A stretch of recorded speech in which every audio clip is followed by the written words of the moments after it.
Okay, good morning, everybody. Today we are reading chapter 2 called Dangerous Business. Complete silence followed Laura's outburst. For a moment, she enjoyed the look of gaping surprise on the three faces that were turned toward her. She saw Bert's shocked change to anger, while Martin's eyes, white in his dark face, rolled toward the back door, as if searching for escape. How small he was, thought Laura, much smaller than Bert, though he was only a year younger. Joel Todd came toward her, and Laura was amazed at his height and the breadth of his shoulders. He was a man for sure. Searching his face for traces of her playmate, she noted that his thick brown hair still lopped onto his forehead, but his lean cheeks and jaw were completely unfamiliar.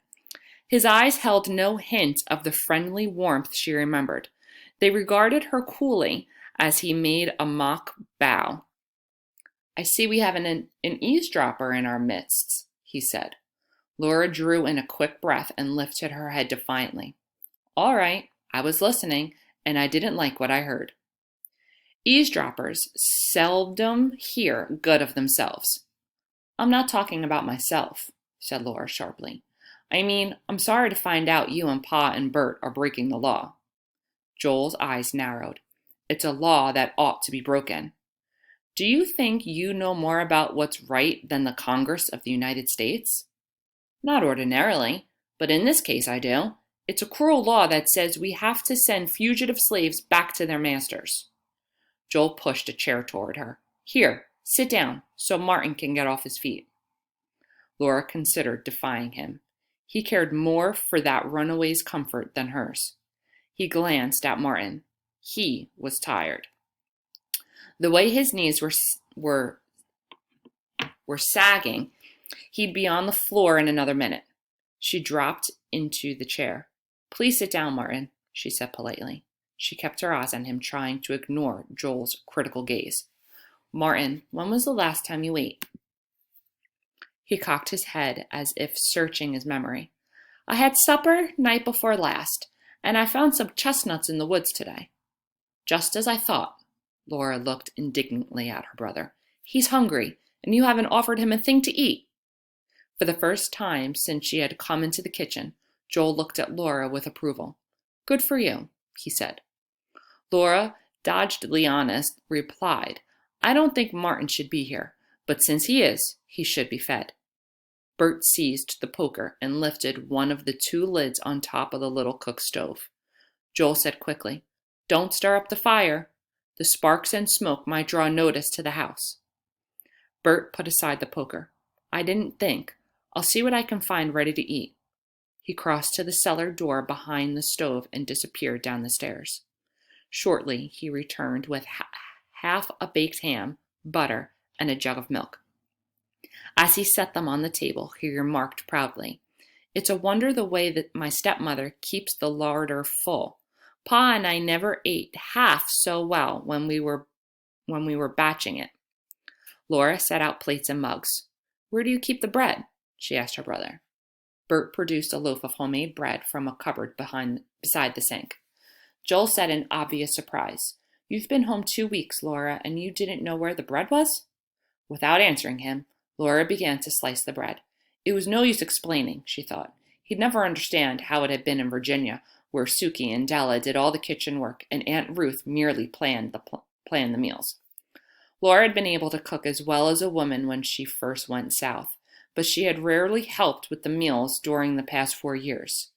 Aunt Ruth thought it was more important and fitting for her to learn to sew a fine seam and practice her music lessons, for if she stayed in Virginia, she would marry the son of a wealthy planter and would always have slaves to do the work of the house. When the food was ready, Bert said, "Time to eat, Martin." "You too, Joel." Martin said politely, "You're very kind, sir." Laura was puzzled by the way he talked. He didn't sound like the slaves she had known, but almost as if he had been schooled. When they were seated around the table, she couldn't help noticing that hungry as Martin must be, he didn't bolt his food. He must have had a good master who taught him well. "Martin's expected in Canada," remarked Joel, spreading butter onto a piece of bread. Tomorrow, from midnight until 2 o'clock in the morning, his father will wait for him on the Canadian shore north of Queenston. Mr. Page is already settled in Niagara on Lake Ontario with his wife and, I believe, 2 other children. Martin spoke up. That's right, Master Todd. I've got a brother, 9 years old, and a baby sister. Joel said, all we have to do is get Martin across the Niagara River tomorrow night. How are we going to do that? Asked Bert. Pa never let me go with him. He sounded resentful. I should have gone, and then I'd know what to do now. Don't worry about it, Joel answered. It's all arranged. A fisherman will let his boat drift downstream tomorrow night, just before midnight. I suppose I should say tonight, since it's past midnight now, but you know what I mean. At any rate, the fisherman will pull ashore at a certain spot to untangle his lines. Where? Asked Bert. For a long moment, Joel's level gray eyes met Bert's. Then he shook his head. You don't need to know. My father and I will come back here after the moon sets tomorrow night and take Martin there. Bert pulled back as if he'd been slapped. I wouldn't tell, he muttered. Joel raised his hand for silence. Listen. He quietly pushed back his chair and went to the door where he had held his ear close to the crack. Then he moved to the window to tuck the thick, homespun curtain more securely against the frame. In the stillness, Laura heard the same howling she had noticed before.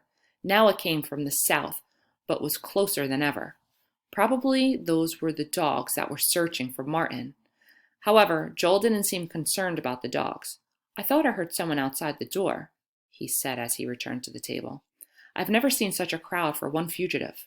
He smiled at Martin. You must be valuable. Martin answered soberly. My master likes to catch any runaway, so he can take him back and show the other slaves it doesn't pay to escape from him. Laura felt a cold shudder run up her back. She had heard that runaways were sometimes beaten. Martin was so thin he didn't look able to take such punishment, but tales of masters who beat slaves were rarely true. She reminded herself. Uncle Jim said those tales were made up to get sympathy. Bert asked, Are there slave catchers all around Lewiston? Laura knew he was still trying to decide whether or not to keep Martin. Joel answered with a brief yes. Bert looked at Laura and then away. I wish Pa was home. Joel frowned and stood up. He paced impatiently the length of the kitchen and back. Bert, make up your own mind. I tell you, I don't know another place I'd dare take Martin tonight. I doubt if he would even be safe to take him out that door. We may have been followed here. He pushed back his forelock. We've had a fugitive at our house for 2 days, and we've been watched so close we haven't been able to send him across the river. Martin looked up with interest. What's his name? George. That's the only name he'll tell us. He says he was given his master's last name, and he wants to forget that. When he's a free man, he'll take a new name of his own choosing. Maybe some of the slave catchers are looking for George, suggested Bert. Joel shook his head. I don't think they know anything about him. They all ask about a boy named Martin Page, and they have his description. Of course, they'll pick up any black person they see, but right now it's Martin they're hunting. Bert came to a decision. We'll keep him. I'm sure that's what Pa would do. I don't know where we'll hide him, though. Joel looked surprised. Hide him in the usual place, of course. Laura has the room where the trap door is, Bert explained. He kept his eyes away from his sister. Oh? Joel shrugged. Let her sleep someplace else tonight. Laura seethed with anger. They acted as if she weren't in the room. I don't know anything about a trap door in my room. You must have put that in while I was in Virginia. But do either of you realize what would happen to Pa if you get caught hiding Martin? She demanded. We know the law, said Joel. The fine for helping a runaway is $1,000, plus maybe another $1,000 to pay the cost of the slave he escapes. That's $2,000, Laura gasped. We might lose our farm. But your Pa isn't involved this time, Joel protested. It's all my doing. If Martin's found in our house, Pa will get the blame, declared Laura. I'll say leaving Martin here was my own idea, Joel assured her. Bert's only 13, so I figure the law won't hold him accountable. Laura scoffed. And supposing you take the blame, where will you get $2,000? Joel grinned. You're right. No one could get that much money from me. Guess I'd have to cool my heels in jail for about 6 months. His smile disappeared. No one's going to know Martin's here. That is, unless you tell them. Laura tried to match the coolness of his eyes and failed. I'm no tattletale, she said angrily. Good. Then go up and get the things you want out of your room before we bring Martin up. Laura stared at Joel in disbelief. Was it possible he was ordering her out of her own room? Again, the feeling of homesickness and aloneness swept over her. She thought of her clothes spread over a chair, her bed with the covers tossed back, the bookshelf over her desk. This runaway slave had no right to her room. She faced Joel rebelliously. You'll have to find another place to hide Martin. I'm not giving up my room. All right, guys, that was chapter 2. Hope you enjoyed it. Have a great day.